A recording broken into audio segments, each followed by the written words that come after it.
All right, welcome back to the What the Fuck podcast, Whiskey Tango Foxtrot. I'm your host, James Ford, and this is the 10th episode.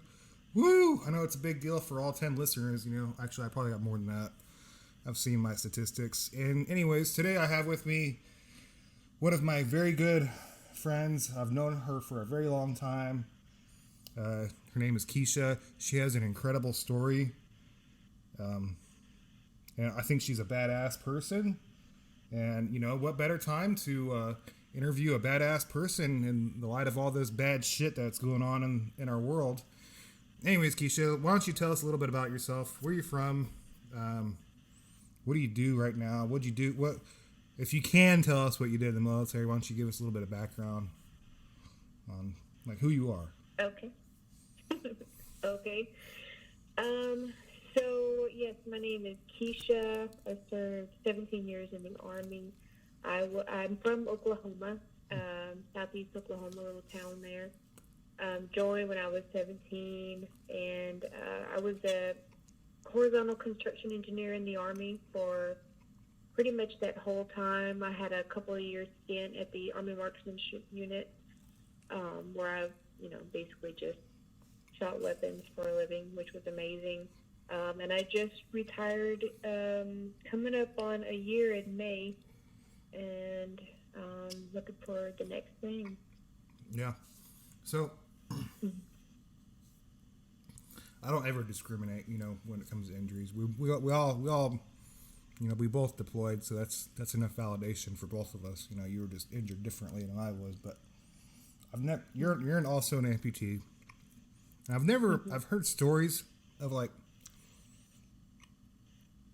happened, but I've never really asked. It's not something I ever talked about. And I guess maybe this is your you can tell the whole world from your point.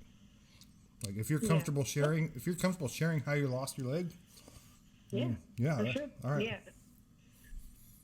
Let's hear it. Okay. Well, I started out in the national. Say again. Let's hear it. Okay. I started out in the National Guard, Oklahoma National Guard. I joined when I was 17. Basically, grew up listening to my grandpa talk about serving, listening to my papa talk about serving, and that's basically what my dream was my entire childhood. And so as soon as I was old enough, the National Guard let you in a little earlier, so I signed in. And then as soon as I graduated from high school, I deployed to my first tour in Iraq at 18 years old. Mm-hmm. And, we were over there 2004, 2005, doing all that jazz over there. And, I was in Fallujah and Ramadi and Al-Assad and just, went through all that and came home fine. And came off active duty, went back to National Guard status in April. And then in June, I was riding my motorcycle. I had a Suzuki sport bike, mm-hmm. and had a front tire blowout, lost control, and in a split second, I hit a road sign, which cut my leg off and sent my bike off into the woods. And, so I live in this small town. Nobody saw me wreck, and I'm basically almost in the woods myself, all alone. My bike's gone. And I look up, pissed that my bike was totaled, and saw that my leg was 10, 15 feet away, not attached to me any longer. I mean, I think it was attached by a piece of cartilage or something, because some part of me was sprung out and laid and connected it. And, all that training hits you because, you've been doing it for so long. So, I low crawled up to the highway, dragging my leg behind me, and started treating myself for shock. And this young couple pulled over, and I guess they thought I was going to die because they were asking me if I believed in God and Jesus and giving me my last rites. And I'm pissed because I want them, I tell them I'm not going to die. Call 911. And, before the ambulance got there, my mom and dad showed up, my brothers, my sister, my cousins. Basically, the whole town was standing around looking at me with my leg ripped off, and I'm laying there on the ground. And I got life-flighted to Parkland Hospital in Dallas. And this was June 24th, 2005. And they couldn't save my leg because I had drug it through all the grass and got it dirty. So they had to cut it off, and I couldn't salvage it. And, because I was on National Guard status at the time, you don't get any help from the military. I was on my own. The VA made my first leg for me and told me, that there's no, we don't see a reason for you to need physical therapy. So I was sent home and taught myself how to walk and got myself recouped and started running and everything, and got a fit for duty in June, I think June of 2007, I got a fit for duty and volunteered to go back to Iraq at that point. Oh my gosh. Well, that's a lot more than I didn't know.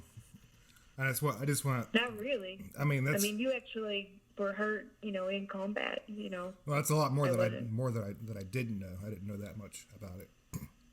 Oh, gotcha. Yeah, about your story. I just want to let everyone know how crazy I am, because the entire time that she was telling me that story, I was eating a slice of pizza.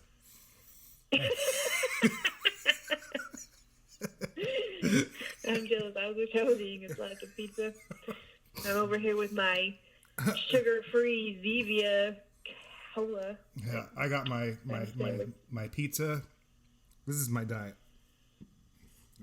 As I burp, I got pizza, Kentucky Bourbon Barrel Ale beer. If you haven't tried it, you gotta try it. It's really good. And I got my freaking emergency fucking little vitamin immune system support pack over here in my cup. It's a great diet. I know, it's wonderful. I'm like a kid. I know.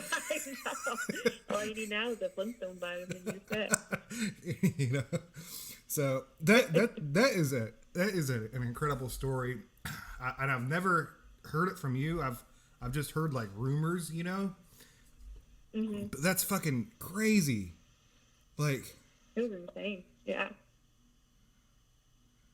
I mean, and of all places, and I didn't see other amputees. You know what I mean? Like, I didn't know what was possible out there. I wasn't at the CFI. It wasn't even built yet. Yeah. So this is all those guys. This is also a number one reason why I don't believe in government health care, because that shit right there would be something that would happen. Yeah. If people out there, if there's any civilians that listen to this, if they want to know what government health care is like, the VA is on it. That's what it would be like, exactly like the VA. There'd be shady ass fucking doctors getting away with all sorts of shit, and because it's the government, it'd be hard as fuck to sue them. But anyways, we'll talk about that another time. Yeah, that's crazy. Yeah, I could talk a long time about that. I didn't know that I didn't know. So I knew it was a motorcycle accident. I didn't know, the parts I didn't know about was the people trying to invite Jesus in your life, like you were gonna die. Like, that's kind of fucked up. Yeah. Like I would have throat punched them or something. I was pissed. I yelled at him. Yeah, I would have too. Call 911. Oh hell yeah! You have every right to yell at him. Yeah. And then the whole town standing by, like, oh, that's fucking embarrassing. Like that's the last thing you want right there. Like, yeah, that's awkward. I scarred my whole family. They had to see all that. Yeah. Like, oh man, that's freaking crazy. So anyways, man, that's nuts. So how did you end up in the CFI? Like, what was that process like? Was that fucking hard? Because, like, you weren't like that. You showed up. Not really. No. Well, so it was like 4 years, I think, that I came to. It was 4 years later I came to the CFI after I lost my leg, and the reason they let me in was because I had deployed as an amputee. No kidding. Because at that point I wasn't service connected. I mean, I didn't lose my leg on active duty. So they were just trying to get you Guard side. They were just trying to get you deployable. No. Well, I had just deployed already. That's the reason they let me come. Like, oh, well, she wasn't service connected, but she deployed to Iraq after she lost her leg. So, they let me in at that point. I'm surprised they didn't send you beforehand. It's like it's like a vehicle. They want a vehicle in top notch shape before it gets deployed. You would think, but I wasn't. I didn't lose it on active duty, so I didn't have access to any of that kind of care. And the CFI wasn't built till like 7. Yeah, that's true. I mean, you still could have been sent to like a military base, you know? Yeah, That's you crazy. would think, but Or just even that, like they could have just been like, well, we can keep you on rear D, you know? But yeah, fuck that. No way. that's crazy. They basically deployed you with a leg made by a sketchy government agency. Exactly. Basically. And I had just had a revision, and the doctor, I had the Erdl done, and he was like, you're not going to be able to walk for a year without crutches. And 6 weeks later, I was like, deploying. Do you still have that Erdl in? Yeah. That's the worst thing I ever did. What? You think so? Yeah.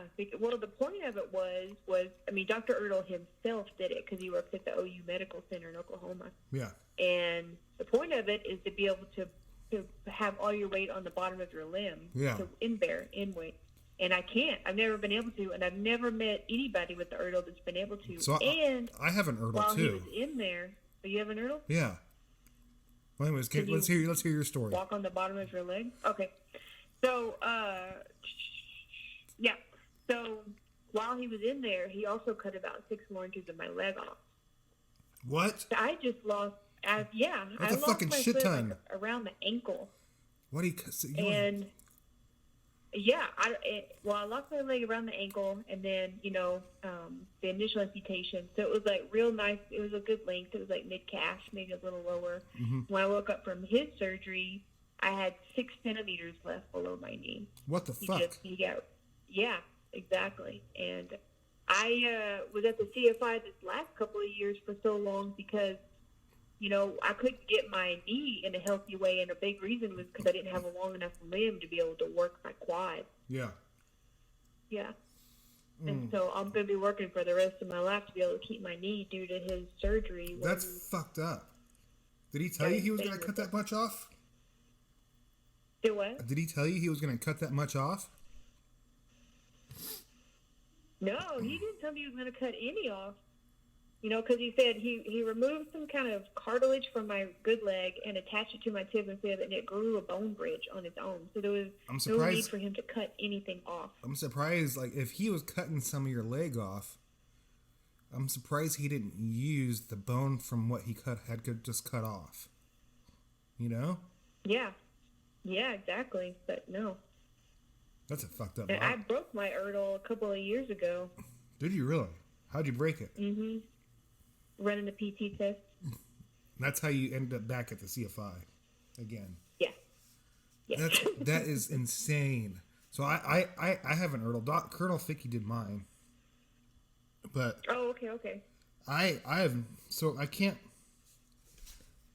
can't weight bear on the bottom of mine, but the reason why I can't weight bear is different. It might be different. I don't know. Correct me if I'm wrong. But the reason why I don't is just because it hurts the soft tissue. For me, the soft tissue isn't like it's basically getting pinched between the bone and the floor. And that doesn't feel good to me. It's just the soft tissue, but the bone bridge part doesn't bother me at all.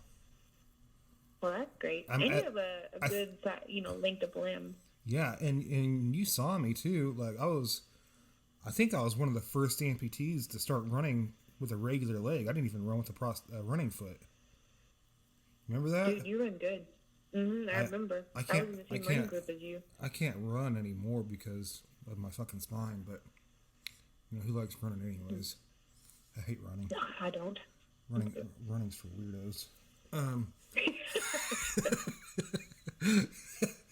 think people that run marathons are sick.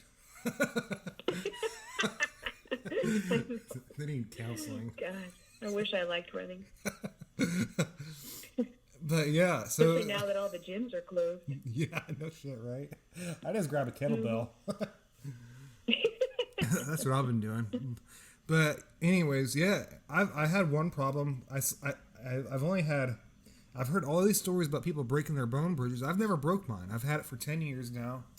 It's never once been broken. I had a screw inside my bone bridge for a while, But when I started dropping weight, because I was a big boy there for a while. I was like 250 for a while. I'm 200 right now, which is a decent weight for me. I kind of want to stay around 200, but when I dropped weight, I felt the tip of the screw through my skin. And I was just like, ugh. So I fell down. I one night, this is how I got it removed. I fell down by going to the bathroom all night, and I decided to be a lazy amputee and hop. And I fucking slipped on the floor, landed right on the bottom of my nub. And it fucking hurt. It was bruised as shit. I'm over here in the back of my mind. I'm like, oh, fuck, I just broke it like everyone else. So I go into the fucking ER, you know. They take x-rays of it, and they're like, wow, that thing's still together. It's strong as hell. It looks fine. It looks great. And the screw's in there, and I'm like, well, great. Send me to ortho. I want to go see Dr. Ficky. You know? And I let Dr. Ficky in it, look at it, and not letting some ER doctor look at it and make a decision. I want my doctor that did it to look at it and make a decision, you know? Mm-hmm. Exactly. I'm up there talking to him, and I'm like feeling the screw, and I'm like, it just pops in my head. I was like, damn it, man, I can feel this freaking screw in here. Well, I didn't say it like that at the time. But I was like, I can feel the screw in there. And he's like, I was like, can you take that thing out? Would it hurt it? And so like, he's like, no, I could take it out if it bothers you. So like 3 days later, he took it out. And I was off my leg for about a week, and I was back in it, and I've never had problems. The bone bridge is still there. I just don't have a screw. Isn't that weird? Isn't that weird? Yeah, that's weird. Yeah, I'm like not the traditional bone bridge story. That's for sure. No, I think he did yours different too. Like, didn't he use a piece of bone and then screw it in that way to make your bridge? Mm-hmm. Yeah, mine was like taken out of my other leg, and it like grew some kind of a bone bridge. But I don't think it's considered bone. It's something else. Yeah, mine was legit bone. I can feel it between the tib and fib, and they just fused. Yeah. They just fused together.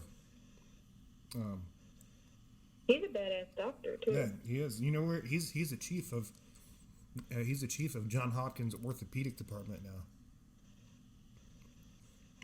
That freaking prestigious freaking medical facility. Mm-hmm. It's where everyone's getting their freaking COVID-19 fucking information now, because John Hopkins is displaying it on a map and using statistical software to show how it's, you know, spreading across the world and in the United States. It's kind of neat. It is badass. Yeah. I think he did my shoulder surgery in 2010. No, it wouldn't have been I know he like evaluated. Huh? Wouldn't have been him? No, he's a foot and ankle specialist. Well, did he shake a lot? Like his arm shook or something? No. Or am I thinking of somebody else? No, that might have been someone else. Oh, okay. Somebody evaluated me in the CFI and did. I thought it was him. Oh. But, yeah, he wasn't in the CFI. He never. The CFI kept trying to get him to come over and be like the doctor for the amputees, but he refused it. He stayed It was in that clinic they have on Mondays or whatever. Or Friday or whatever. Yeah, I know what you're talking about. Yeah. That was probably a different doctor. I don't know. I have no idea. Okay. I just know he only worked on foot and ankles. Okay. Yeah. Because, it's still hard to swallow a little bit. I'm eating this pizza, and it's like, well, it's kind of hurts. Huh? What? No, that's what she said? Yeah. Probably is. You know, lift up my spirits. I couldn't let that one slide by. I walked into that one. Yeah, you did. I was telling some of the dudes in fucking CrossFit, I was like, man, you know, after this surgery, I'm gonna be able to suck down more oxygen than you guys because I'm gonna have an open throat.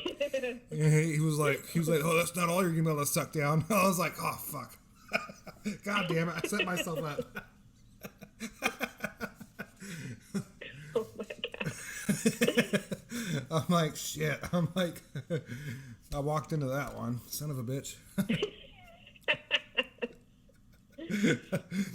Oh, you know, so this whole story, you're talking about, what was it? What was going on? The dudes in the showers that you were telling me earlier? The dude in the shower? They were like singing to each other. The dudes in the military. Oh, some of my battle buddies in the military, the guys, they would serenade each other in the shower while they were like... That's hilarious. Soaping up. Oh man, we used, in our showers, man, we used to like freaking whip each other. Roll the towels up and like whip each other, and like some of the guys, man, I feel bad. If you weren't paying attention, man, you got hit in the nutsack, and it's like, Oh my God. it's a good way to get sterile right there, But anyways, you remember my buddy Harold? Yeah, I love that guy. Yeah, so do I. So he's married now. Anyways, Okay. yeah, I think I got my own opinions about it. I'm gonna keep it zipped in case he listens to this. He can talk to me about that later if he wants. But anyways, so for the longest time, when I first met him, I thought he was gay because he always said gay jokes. But I'm like, I don't give a shit if someone's gay. I'm like, whatever, like I'll still be cool with them if they're cool. And but he always just said weird, borderline gay jokes that weirded me out here and there. So one of the gay jokes that he said to me, we went to go see a movie. I don't remember what movie it was. And he's gonna. We either met or picked up. Anyways, we get to the movie. I text him about the movie time, and he's like, "Yeah, that sounds perfect." And then, like a couple hours before the movie, he sends me a text message, and he goes, "Tonight's gonna be the night that we suck dick." And I'm like, "Oh my fucking God! Oh my God. What a homo!" I'm like, this dude's nasty. I'm like, it shocked me. But I'm over here in the back of my mind, I'm like, I'm going to test this guy out. I want to know if he's really gay. So we're in the movie theater, and like, I'm sitting next to him, and he's sitting next to me. We're on a bro date. And he puts his hand on my thigh. Bro date? Yeah, so bro date. He puts his hand on my thigh. Did he really? Huh? Did he really put his hand on your thigh? Oh yeah, but wait till you hear what I did. Because I had playing gay chicken. I had to test him out. So I put my hand on his hand, and like kind of like I massage his hand a little bit, and he looks at me and he goes, And so I went in for the grab. I just went in. I tried to grab his nutsack, and he flinched. He jumped up so fucking fast, and he was like, "Man, I'm just joking. Get off." I was like, dude, you can't make promises like that and not fulfill it, man. I was like, you got me excited. Oh my God. That was the moment that I knew that he wasn't gay. Don't they call that gay chicken? Yeah, gay chicken. Yeah, I was playing gay chicken with him, and I'm like, I'm not gonna be afraid. If you're gonna, touch each other, whatever. I'm like, don't be chicken shit. I'll do it. I'm not afraid. I'll just say no homo while I'm doing it. And that's how you guys became the best of friends. Yep. Pretty much. But yeah, he's a good dude. He's hilarious. oh, he's fucking hilarious. Yeah, I love that guy. I just want to let everyone know and let you know, Kisha, that I'm drinking my first beer, and I am already buzzed, and I'm only halfway through this thing. I was really scared to drink it. Yeah. Because I thought it was going to sting my throat. So when I first opened it, I took a small sip, and I just kind of like washed it down. I was just like, please don't sting, please don't sting. I was getting ready for it to sting, and it didn't sting. And I was like, yes, I can drink a beer. That's awesome. I know. So I would have thought it would too with that surgery right there not too long ago. Yeah, 2 weeks ago. 2 weeks ago on Tuesday. Wow, that's insane. Yeah. But what kind of activities have you been up to in this COVID-19 crisis? Like what have you been doing to keep yourself busy and occupied? Well, I've been doing a lot of hiking. That's probably the main thing. I picked up the guitar again. I'm trying to learn the guitar. Good. I learned the 4 chords, and then today I was working on the strumming part. Mm-hmm. And what else? Working out. A lot of working out. And then I've gotten really into dance, like salsa dancing. I saw pictures of that. Of you doing that. Yeah. Yeah. So the place I take lessons at has like an online tutorial thing. So since we can't have person lessons, that I've been like practicing those. Mm-hmm. And trying not to eat too much. That's pretty much it. Not Oh, like and me. reading. Yep. Not like me. I'm over here eating fucking ice cream and shit. Probably gained 10 pounds and, you know. Dude, well, that's what I was doing a couple of weeks ago. I was like, I gotta get back to the gym, and then the gym closed. Yeah, it sucks. This is a depressing time in the military. I legit thought... Yeah, it sucks. It does. It sucks. I legit thought that the apocalypse was going to be way more exciting than this. And this is fucking boring. I'm not going to lie. Mm-hmm. So, Yeah. I know that you were on a shooting team in the Army. Tell me a little bit about that. How did you get into that? What was that? What was that like? What kind of stuff did you do? What kind of stuff did you get to shoot? Well, it's not. I mean, it was fun, but it's not as exciting as it sounds. So I got recruited to it. I don't know. Do you know what the Warrior Games is? Yeah, I do. Yeah, I do. You remember the Warrior Games? Oh, I did the first Warrior Games. I've never been to them, but I know what they are. Really? Yeah. Okay. I've only been once, and then I went back as a coach the next year for the shooting, but I haven't been since. But the Army Marksmanship Unit was there. They were like kind of providing assistance to all the soldiers who were shooting, like as coaches and stuff like that. Mm-hmm. And the commander of the AMU was there, and he asked me, would you like a job? And I mean, shooting is maybe my favorite thing to do. And I was like, hell yeah, I would love a job. And so, we went through all the paperwork and all that stuff. And I think it was like September of 2010. It was like shortly after I left the CFI. Mm-hmm. I went to Fort Benning, and I was there for a couple of years, and it was pretty cool. They had just made a Paralympic team there, and so we traveled around the world doing like World Cups and stuff like that, shooting with the ultimate goal of going to the Paralympics. And I think I got like a top 10 ranking in the first year and a half. It was like 9th in the world or something like that. And you had to earn a quota to get into the Paralympics, and I earned my quota, but I think that like we only had so many openings. You had to either win a World Cup or each country got allotted so many slots into the Paralympics, and I think we just got one slot. So my squad leader ended up being the one that went. I think it was 2012. Mm-hmm. What do you mean you had to earn a quota? Yeah, so when you shoot, mine was international rifle, and so there's like 600 possible points, 60 shots, each shot with a possible 10 points. And you had to, I think, shoot a 596. It was either 594 or 596. You had to shoot in like a international competition, and if you did that, you earned twice. You earned a quota. That means you were eligible to go to the Paralympics, but you didn't automatically get a slot. You either had to earn a slot by winning a World Cup, or however, like America got one slot, and like another country might get 3 slots.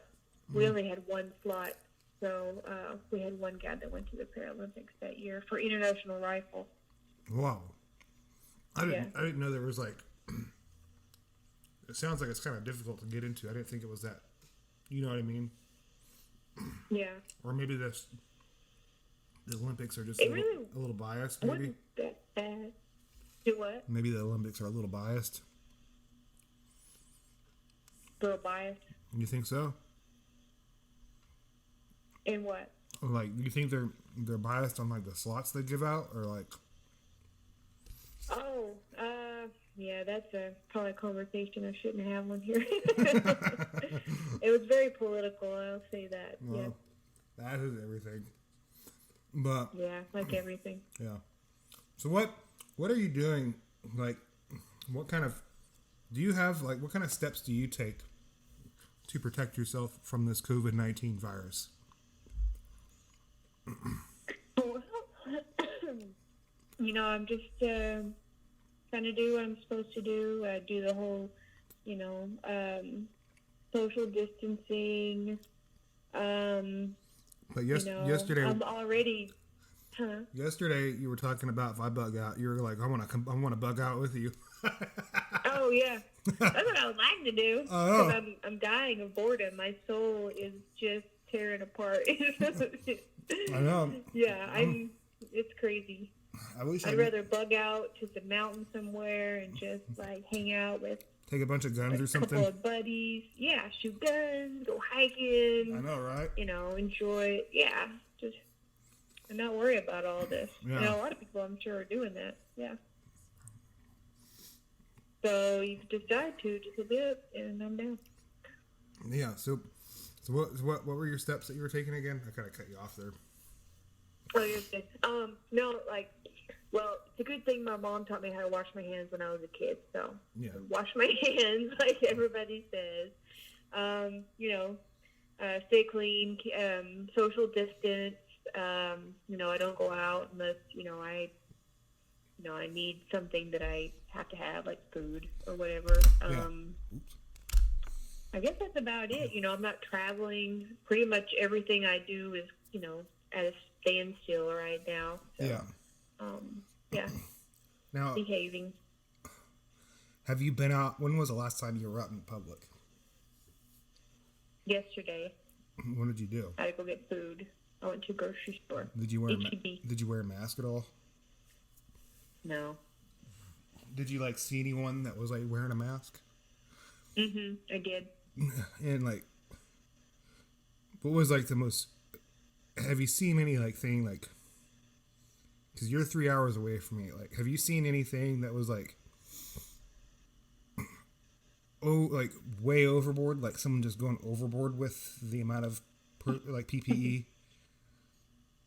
No, I haven't. I've just seen people wear a lot of gloves and masks. Yeah, there was it's more of the energy vibe. Everybody, there's just this energy of fear everywhere you go. Yeah, no one's talking to each other in the stores. Yeah, nobody's talking to each other. Everybody, they're making sure to not walk beside you. No one's smiling at each other. If you smile, you might get the coronavirus from someone. Yeah, it's fucking weird. It's like the apocalypse. Yeah, it's so weird. I'm gonna go in with a recruiting sign. I'm just gonna start handing out freaking little business cards, to the meanest looking people, and be like, hey, you're welcome to be in my cult. When the world, when the economy collapses, we're gonna be on the same team. Yeah, I know.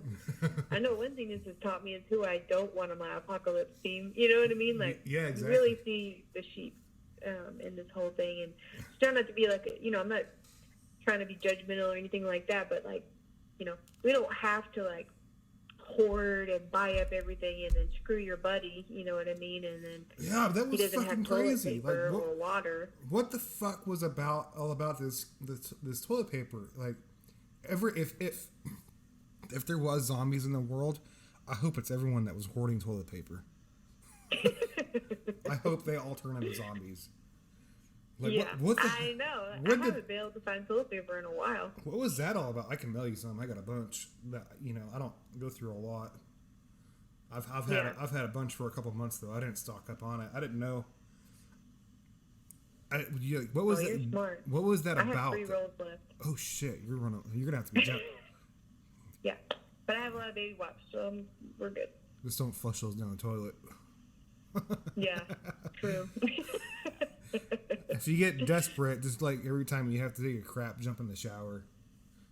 I know. I was of all things to get bought up, it was toilet paper. Really, that's not that big of a deal. Like you said, we could jump in the shower and wash our butts. Yeah, I mean, you're not doing anything anyways. What else are you gonna do? I just don't understand how that started. How everyone just decided, oh, we're gonna fucking go out and buy toilet paper because that's what everyone else is doing, you know? I think it's like a cycle. Mm-hmm. Like they see one person doing it, or like it's on the news. Someone on the news starts it. Like, I don't know if you remember, but Yeah. a while back when everyone was like, don't use freaking vodka. What was that? Tito's to sterilize as hand sanitizer. It's not strong enough. Well, I remember watching the segment on the news that started that. There was a segment on the news. Some journalist, I don't remember what news network it was from. It was probably from the Communist News Network or CBS, one of these fake ones, or Washington Post, said on the news, yeah, you know, we run out of, you know, hand sanitizer. We're going to start using Tito's or vodka. And I predicted it. I was like, man, I guarantee it in a day or two, people are going to be going out and buying it, or it's going to be all over social. And it did. It happened. So it must have been. It did? Oh. Yeah, it happened. And they had to go out on the media. It was on Fox News. Everyone was telling people, don't. And even Tito's came out publicly and said, don't use our alcohol as hand sanitizer. It's not strong enough. You know, you need something that's 60% minimum? And Yeah. and theirs is not 60%. I think it's like 40 or something like that, 45. It's not strong enough. Yeah. It has to be So like... it's like if you put it out on the news, people believe it, no matter if it's true or not. Yeah, they do. They believe in everything. It's like that guy that took freaking fish tank cleaner because he thought, you know, fucking Trump was saying that this is the drug that you know, is rumored around the world. There's no... Keep in mind, there's no studies, and I am not endorsing this drug at all. I'm just, you know, repeating all the fake bullshit that I've seen. Trump was talking about the anti-malaria drug that we took when we were overseas. You know, I don't even remember the name of it. I probably won't repeat it because I don't want people to mistake me and go fucking buy it, you know. And be like, he told me to, you know. No, I didn't fucking tell you shit. You did it on your own. You know, but it's like that same thing. You know, this fucking couple, you know, took fucking fish tank cleaner that's meant to kill parasites. And what happened? It fucking killed them. I'm like, you fucking... And then fucking CBS comes out and blames it on fucking Trump. Says Trump... And then said Trump said to take it. Said it would cure it. No, he never said that shit. When fucking Trump said... He never said to take that it was going to cure it. He just said it was rumored in other countries like Italy and Spain and Europe that it had promising... You know, they're having promising results in it. But no one's done a study on how effective it is. So why would you do it? Why would you even do it if you don't even know how effective it is? It doesn't make... People do the dumbest shit. And... Yeah, that's crazy. Maybe they need to just go back to eating Tide Pods. You know. They'd probably be better off eating Tide Pods. Oh my gosh. Man, that's crazy. Yeah, that was a fiasco. Yeah, we were in a lot better place when people were eating Tide Pods than now. Tell you We that. didn't know how good we had it. Yeah, we had it good then. Don't eat Tide Pods. The good old days. Yeah, don't eat Tide. Do not eat Tide. Hashtag don't eat them. Yeah, disclaimer. Do not do it. Did you see that news clip? So this is totally gonna make your day. It might even make your week or your month. And I'm gonna talk about this forever. When I read this clip, so I read a lot of Task and Purpose just because they're kind of unbiased about everything, and sometimes you know what they say isn't the greatest. It's kind of like Fox News. It's all journalism. Sometimes it's, you know, it's hyped up to be clickbait, you know. But this is by far, and if anyone's wondering why I'm swallowing, it's not COVID. I'm 2 weeks out from this throat surgery, and I'm still getting used to this little, you know, freaking uvula tickling me on the back of my throat now. I'm getting there though. Anyways, this news article, Task and Purpose shared. I have not seen one news article share. I haven't seen Fox. I've never seen anyone else share this. But this made me fucking proud to be an American, and especially a veteran.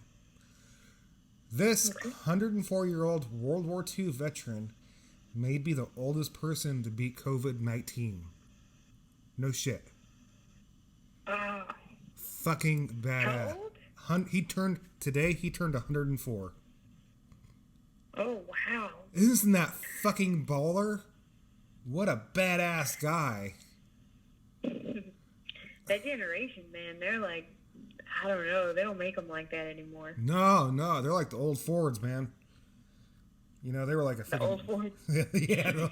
Is that what you said? They don't make Fords like they used to. I was like, damn. I just burned them. Need some burn cream. Need some burn cream with that. No, man, it's like the World War II generation. Those guys, I don't know, they're just strong. I know, dude.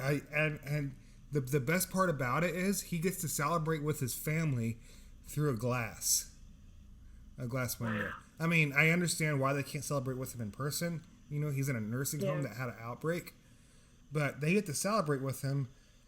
And in the picture, man, he just looks like a fucking bad. I shared a picture of it on my podcast Instagram. What a fucking badass. And I comment on there, you know, whether a nurse does it or not, but I totally hope some nurse gives him a lap dance or something like that for his birthday and surviving COVID-19, because he freaking deserves something, you know. I would take him down to the bar or something. I don't know. What a badass guy right there. You know. Yeah, he sounds amazing. Yeah, everyone needs to send that guy if they can, if they're able to accept it. I don't know if they can, but it'd be nice to send that guy a freaking congratulations and happy birthday card, you know. Mhm. But that's in hopefully Oregon. He's got the love coming in. Hopefully. Yeah, hopefully. What a badass guy. That made me. I read that today, and that made my day. That was like some of the best news I have heard in the last week. Last 2 weeks. It's so amazing. That's the kind of news that people should be sharing, because it lifts people up. You know, it's not fake. Mm-hmm. It's not spreading rumors. It's not talking shit about people. Even though I like that, you know, I like getting honest truth about stuff. But, you know, sharing good news like that is amazing, because it makes people feel, definitely, you know, like there's positivity in the world. Yeah. Oh, yeah. There's a lot of positivity. All the fear stuff that comes through, that it makes us feel like the world's going to shit, and it's like, so there's all these reasons to be scared, but really, like, all these people are getting healed from COVID-19, like, constantly, hundreds of them. And, yeah.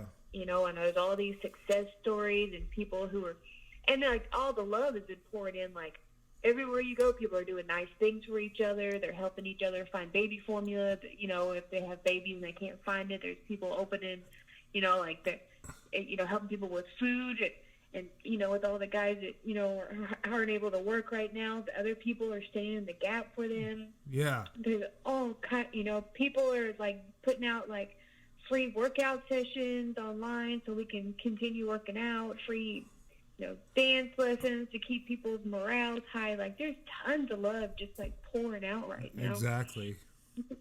Yeah, it's amazing.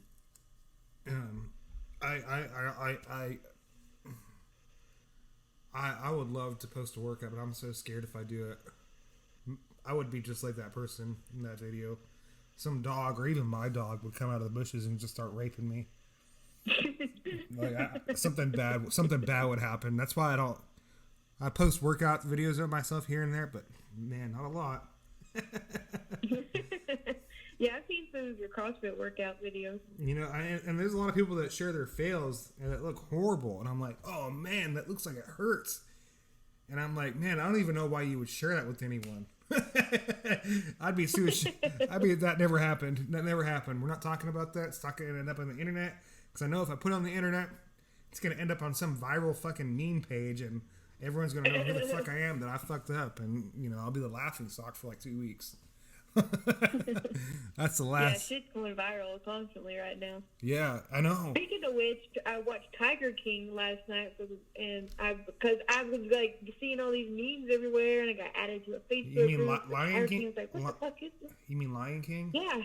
Okay. No, Tiger King. What the fuck is Tiger King? Tiger King. Oh my gosh, you have to watch it tonight. Like, if you have Netflix, like, it's so viral right now. I was like, what is this Tiger King? And I watched it last night, and it's this dude in Oklahoma who, it's crazy. I don't even know how to explain it. Like, he owns like over 100 tigers or something like that, and you know, he had like 2 husbands, and he's a dude, you know, and And then there's this other guy in, like, Indiana, and he has, like, 5 wives, and he has a bunch of tigers. Like, there's all this drugs, and, like, they try to have this woman murdered, and, like, all of this. It's just crazy. Yeah. You just gotta watch it. My mind was blowing last night watching it, and then I finally understood why everybody was freaking out about it. Man, I don't think I have Netflix. I might have to pay for a month and then cancel it. Yeah, exactly. I got so tired of not finding things on Netflix. I stopped paying for it a while back. I'm hacked into one of my battle buddies' Netflix. I don't have my own. I'm just gonna pay for it when the next season of Stranger Things comes out. Yeah, exactly. Just pay for a month. Good show. Pay for a month of it and then cancel it right after, just to watch that show. Yep. Man, we have an increase in spikes and new memberships. You know, every time Stranger Things comes out, and then after that, they're all canceled. We don't understand why. Weird. Yeah, it's the darnest thing. I'm surprised, like, Netflix doesn't make you have a contract. Well, I should probably beat myself in the head for saying that, because now they're probably going to do it. Hopefully not. You have to sign up for a 1-year contract minimum.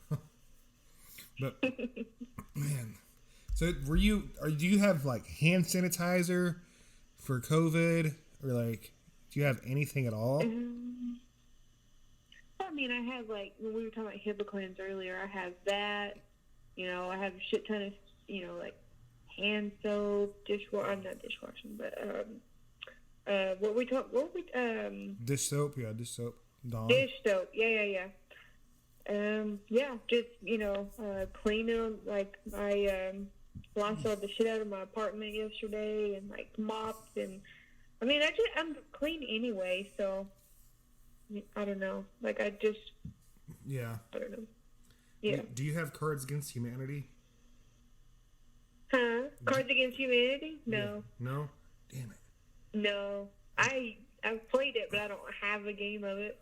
You know, I noticed, I was sitting here thinking, I'm like, I've been trying to talk people into doing, like, a big ass, like, FaceTime or video call thing where we can all play, like, a board game together.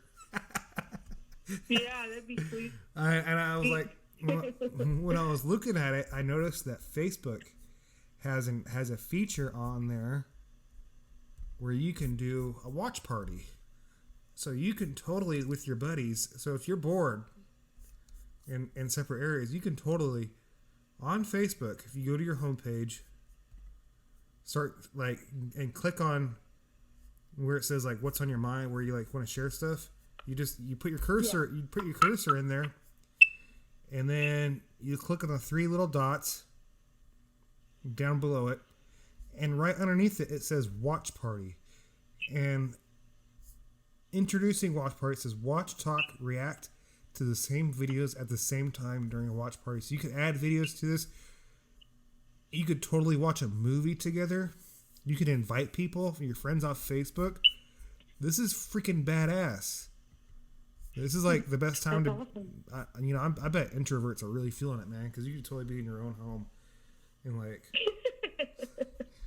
you could be like, well, have you seen that meme where, you know, it's like, you know, they isolate themselves anyway, and they keep themselves away from public anyway, and then the government tells them they have to, and they're like, well, now I don't want to.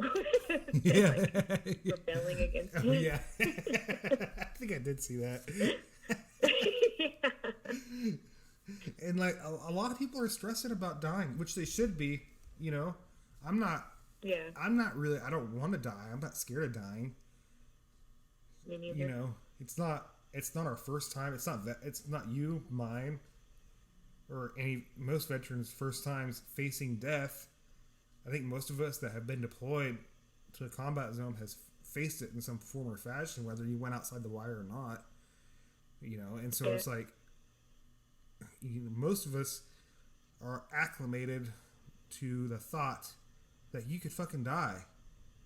You know, and I'm acclimated to, I don't want to die. I have a healthy sense of fear in me, and that healthy sense of fear, you know, makes me take proper steps. But I don't stress out about it. You know, because when you start stressing out about it and freaking out about it, that's when you're gonna start making mistakes. You know, you got to remain in control of yourself.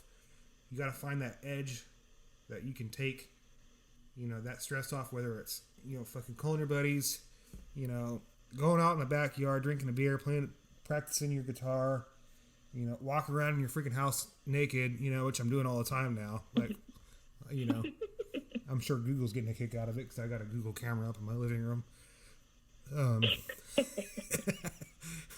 I don't care.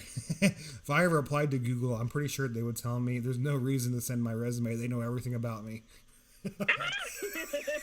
Literally. Every inch. All 2 inches. Like that meme you sent me earlier, that was hilarious. Oh, yeah. There was a funny caption with that meme. It's like, what's that meme? I gotta look at it now. I love memes, but I have a meme problem. It was when she asks what you packing in them gray sweatpants, and it's like this little, you know, inch-long thing of meat packed in the packaging, like ground meat, and when I originally found that picture, like the caption that was with the picture was what made it the best, because it was something like, it was like don't judge how fast 3 inches can go, and I was like, oh. I was like, oh shit. Oh, that was great. There's a couple other ones I've been finding too. But today's meme, the one that I found the best was April's Fool's Day is canceled. Today is March 32nd. Yeah. It feels like it's March 98. Oh, I know. And there's another meme of what's his name off of, I don't know if that's Family Guy. I sent it to you, but he's on a bike. And he goes, I typed in bitch into my GPS, and guess what? I'm in your driveway. Vroom, vroom, motherfucker. Yeah. And he's on a fucking bike. Vroom, vroom, motherfucker. Vroom, vroom. If I had a bicycle, I would totally ride it around and do that to people. Vroom, vroom. That's hilarious. And the other one that I saw, it's so applicable because, you know, this is very true. I mean, plumbers take a long time to show up to your house sometimes. Sometimes it's like an entire fucking day. And for anyone that's ever watched porn out there, it says, I mean, I think most of us have, but it says porn gives young people an unrealistic and unhealthy idea of how quickly a plumber will come to your house. And it's so true, because in those porn videos, they're like there in a heartbeat. Like, how? Like it's so messed up. Why are they showing up to their house so fast and not mine? I want to know where they get those plumbers from. Maybe I don't. You gonna order yourself one? I mean, you know, if I keep getting lonely over here, you never know what I might order. Telling them 1-900 numbers. I'd be like, hey, I don't need you to come over here. Could you just talk to me in like ASMR? You just be like, you can hear the sound of the plunger going into the toilet now. Whoosh, whoosh, whoosh. Oh my God. Like a really soft and like sexy voice, you know. You get your phone bill in the mail. It's like $500. Yeah. Here's the sound of the snake going down the toilet to unclog it.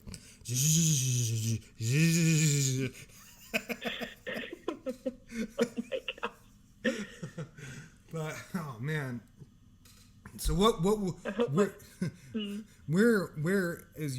would be your ideal bug out place if you have no one?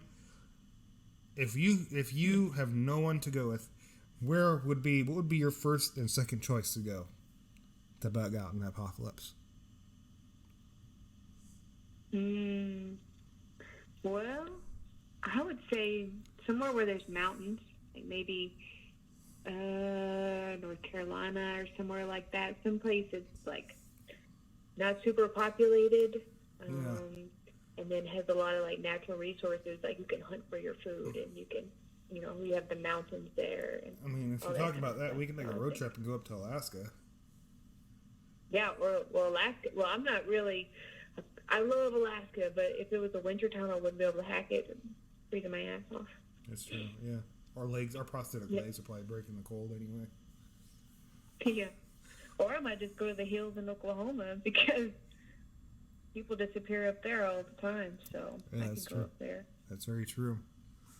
So, my last question before we end this, I want your honest opinion.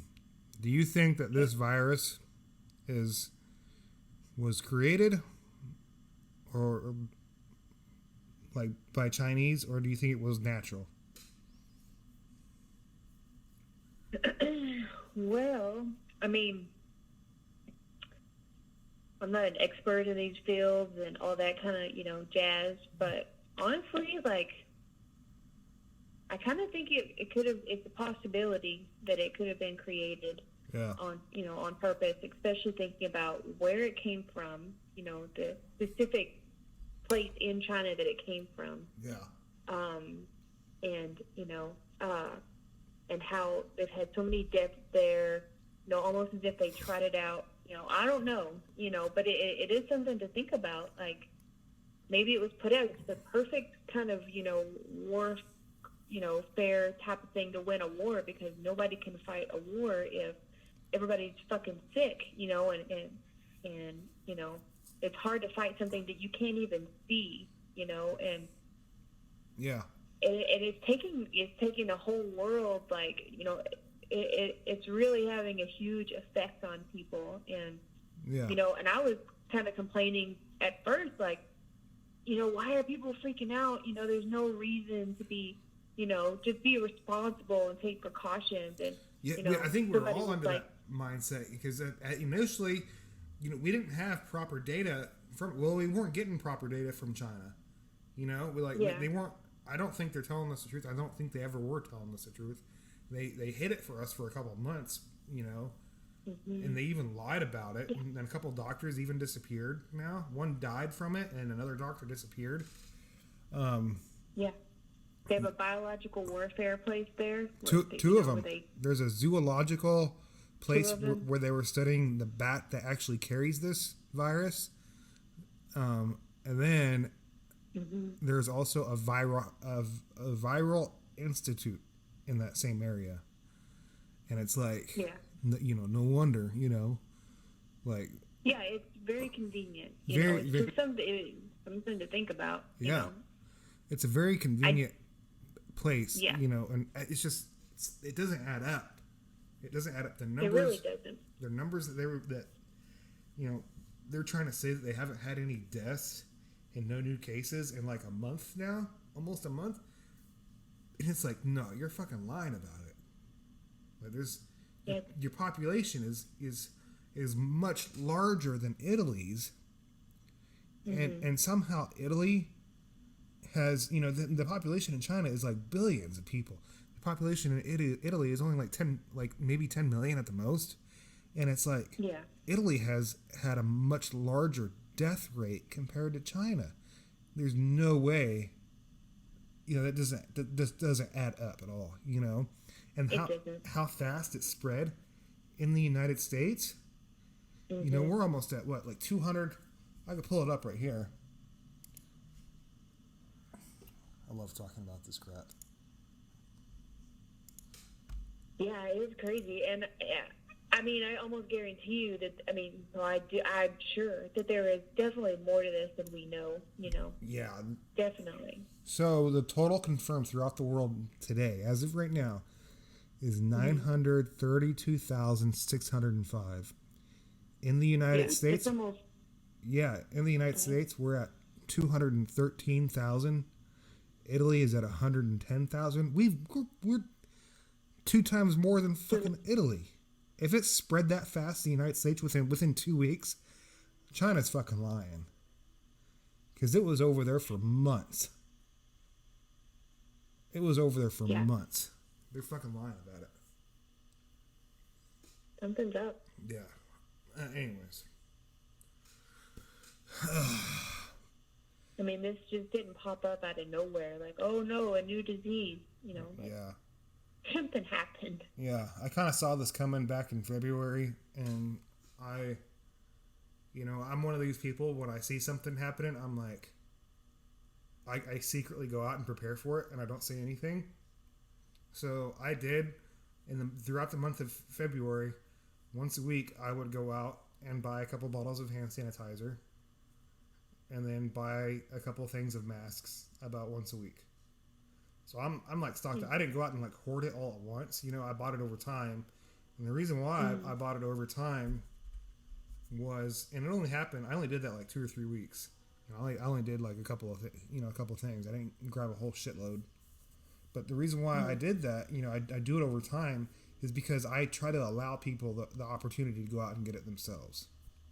I don't try to like just grab as much as I can and just take off with it, And there's some people that did that shit. And they really fucked over their buddy. And we call those people in the military, at least in the Army, we call them Blue Falcons, which stands for buddy fucker. And if I find out that you were hoarding shit, I gave most of my crap away to some people and whatnot. But if I found out you're hoarding shit, I'm gonna fucking throat punch you when this is over with. That's not a great way to unite. Right. It's not a great way. Well, I mean, golly. People can really suffer. You take all the friggin' food and water, people are just doing that, not thinking about the next guy, Yeah, I mean, this is going to change the way people live forever, because, we're living history right now. This is going to be talked about forever. And in my opinion, once this is done and over with, I think it'll be wise to have, for every household, to be prepared for something like this to happen, because it could happen again. It could happen 10 years from now. There could be some weird fucking outbreak again.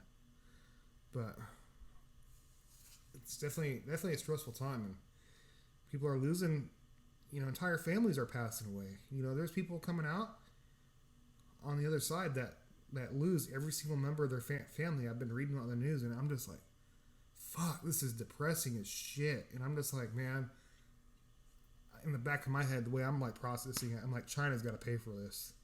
China's got to pay, I was like, we got to be allowed to sue fucking China. I'm like, there's got to be something. They got to pay for something, because they had horrible reporting. They didn't tell the whole world. They initially said it was some flu. Anyways, I could go on about this forever.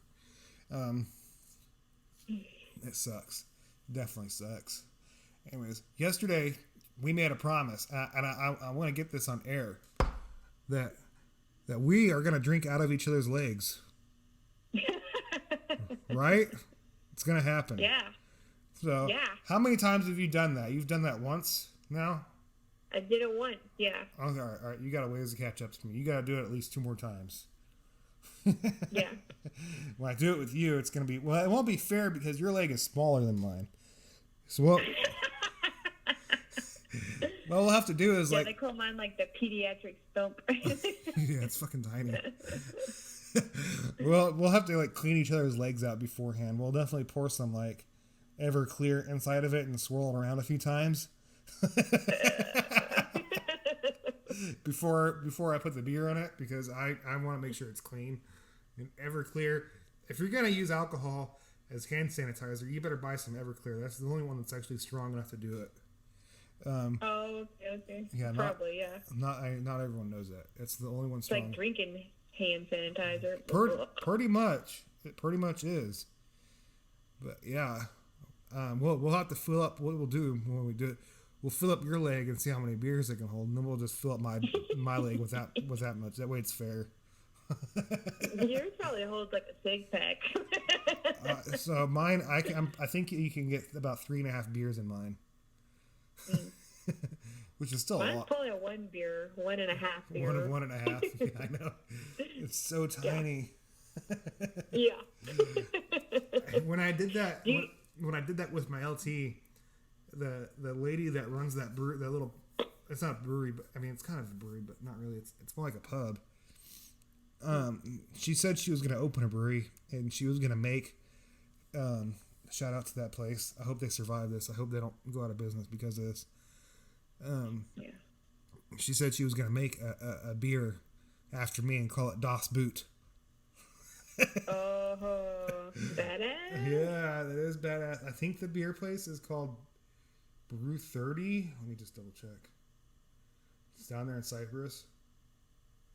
Over by Houston. Brew 30. Brew 30 Tap House. That's what it's called. Yep, it's in Cyprus, down by Houston, just north of Houston. If you guys ever make it down there, I highly recommend that. They have some great people there, great freaking beers, and it's a chill place.